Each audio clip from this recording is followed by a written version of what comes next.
La toxine botulique facilite la rééducation de la marche d'une hémiplégique. Voilà le départ. Allez, pour le bord de mer.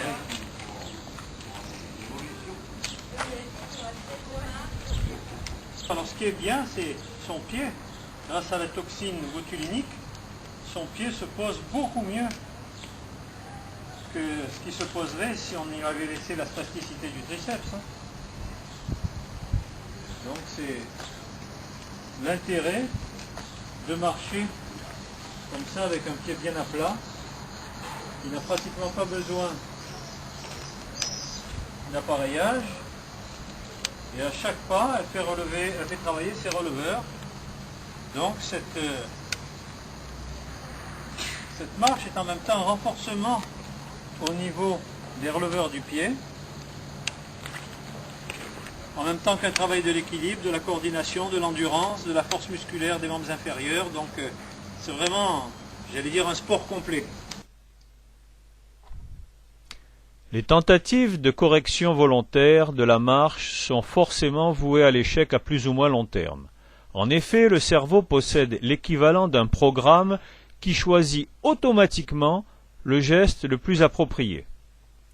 Il est illusoire de vouloir lutter contre ce mécanisme naturel qui est extrêmement puissant. Il faut au contraire aider le patient à trouver par lui-même, en lui-même, la déambulation la plus appropriée à son cas particulier. La technique est simple mais efficace. Grâce à l'auto-organisation des mouvements, la simple augmentation progressive du périmètre de marche s'accompagne automatiquement de progrès importants. Conclusion, il est inutile de vouloir à tout prix corriger la marche du patient par la trop fameuse rééducation de la qualité de la marche. Ce n'est pas efficace car la déambulation est une activité auto-organisée. Par contre, grâce aux injections de toxines botuliques, la marche s'améliore sans avoir besoin d'enseigner au patient comment il doit poser son pied en varus, en valgus, etc.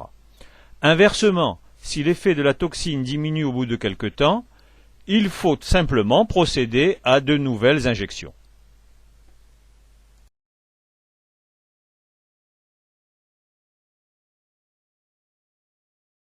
Voilà, ça fait 15 minutes qu'on marche, on va arriver bientôt aux 150 mètres, au niveau des plots là-bas, au niveau de la grille, qui est après les plots. Et là, vous vous sentez bien? Oui, oui, très bien. Donc là, je la suis, toujours en fauteuil. Là, je suis assis sur son fauteuil. Je la suis de manière à pouvoir lui mettre le fauteuil derrière dès qu'elle aura fait sa performance, pour pas qu'elle se fatigue à refaire la remontée.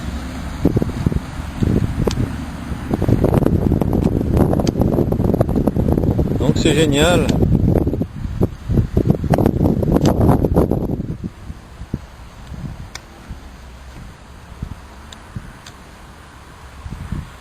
Et également, je suis bien placé pour pouvoir la rattraper en cas de chute qu'il n'y a jamais eu jusqu'à présent. Une fois, elle a un peu heurté, le pied a heurté un petit peu le sol, et j'ai justifié ma paye en faisant semblant de la rattraper parce qu'elle s'était rattrapée elle-même toute seule. Elle ne serait pas tombée sans doute. Mais enfin, il valait mieux que je sois là quand même.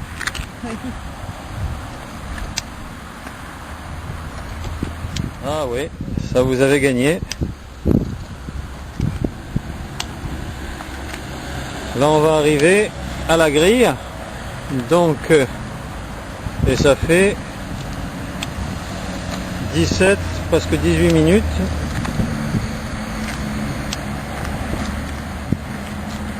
Qu'on marche. Allons-y, un tout petit peu plus, vous dépassez, et voilà, c'est bon. Donc là, on a fait les 150 mètres pour la première fois. Attendez que je mette les freins. Donc voilà, je mets les freins derrière vous. Voilà. Avec mon pied. Maintenant, vous allez pouvoir vous asseoir tranquillement. Ça va, vous êtes contente? Oh oui, oui, oui. Je suis ravie. Donc voilà, on a descendu toute cette allée. Il y a une petite pente là. Et donc grâce à un entraînement progressif, grâce bien sûr aux bons soins des médecins, la toxine botulinique, etc. Et on a réussi donc à remarcher et avec une petite canne pour la première fois. Et c'est peut-être pas fini, hein. Donc à chaque fois on augmente un petit peu. Si on augmente trop vite, après vous avez des douleurs dans la jambe. Si on n'augmente pas assez vite, on perd du temps. Donc il y a une bonne recette à trouver. Ah oui. Alors, Je suis contente de moi c'est bien. et ravie de le refaire demain. Lundi, parce que là on est vendredi. Très bien, mais moi également, hein. C'est un beau cadeau. Grâce à l'auto-organisation des mouvements, nous avons vu que la simple augmentation du périmètre de marche, en particulier à l'extérieur, s'accompagne automatiquement de progrès concernant, premièrement, la diminution du coût énergétique.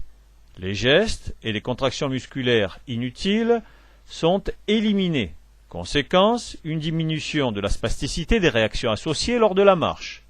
Deuxièmement, la demande attentionnelle est moins importante, le patient peut donc effectuer une deuxième tâche, par exemple discuter en marchant.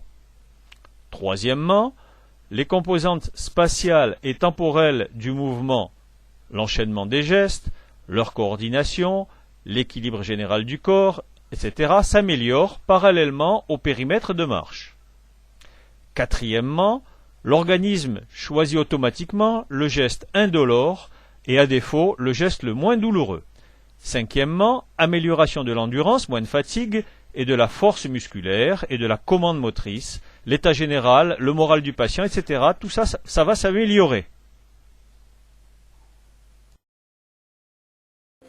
Alors voilà, quand cette dame arrive, généralement elle se retrouve en flexion, en triple flexion, même à force d'être restée assis longtemps dans le fauteuil.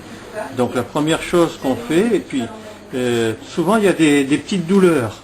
En particulier, vous me dites, hein, quand vous êtes arrivé le premier jour, la douleur c'était parce que vous étiez tombé. Oui, c'est ça. Vous étiez tombé le vendredi, Voilà. et en faisant quoi? En marchant, j'ai marché sur le jouet de ma petite fille Et vous êtes tombé et je suis tombée. chez vous. Oui, oui, à la maison, Vous étiez avec une canne? avec une canne. Oui, oui. Donc vous êtes tombé, et donc ces douleurs entraînaient le fait qu'on ne pouvait pas poser le pied par terre. Oui. Donc on a fait à ce moment-là du coussin vibrant, et ça a permis le jour même de pouvoir marcher quand même, une vingtaine de mètres. Là, on a eu aussi une crise d'herpès ici, qu'on voit ici. Hein. Donc, et cette crise d'herpès a créé des douleurs dans la jambe, une espèce d'épine irritative, et hier on n'a pas pu marcher. Au début, parce que ça faisait mal, c'est ça? Oui, c'est ça. Donc il y avait donc cet herpès là qui entraînait des douleurs dans la jambe. Alors qu'est-ce qu'on a fait? On a fait de la pressothérapie, hein, qui ont plusieurs effets et qu'on va refaire un petit peu aujourd'hui aussi. Oui, ça m'a soulagée. Ça vous a soulagé, on a pu remarcher juste après. Donc, et du coup, vous avez plus eu mal jusqu'à aujourd'hui, et on n'a toujours pas mal là maintenant, mais on va quand même refaire pour consolider la pressothérapie qui vous avait si bien réussi. Oui. Voilà la pressothérapie, donc qui permet à la fois d'améliorer la circulation, mais aussi de tendre le genou, donc de lutter contre les douleurs, hein, parce que donc il y a une alternance, comme on voit comme on l'entend au moteur, de pression et de relâchement, puis ensuite les chambres se remettent à fonctionner l'une après l'autre. Donc voilà, et ça hier, ça vous a bien diminué la douleur, voilà. Tout à fait. Juste après, vous aviez plus mal, on a pu remarcher, donc après, tranquille. Complètement. Voilà. Et on peut aussi faire du coussin vibrant pour diminuer les douleurs, la fatigue, etc. Ça, c'est très bien pour gommer les douleurs. Hein. Utilisez le Get Control.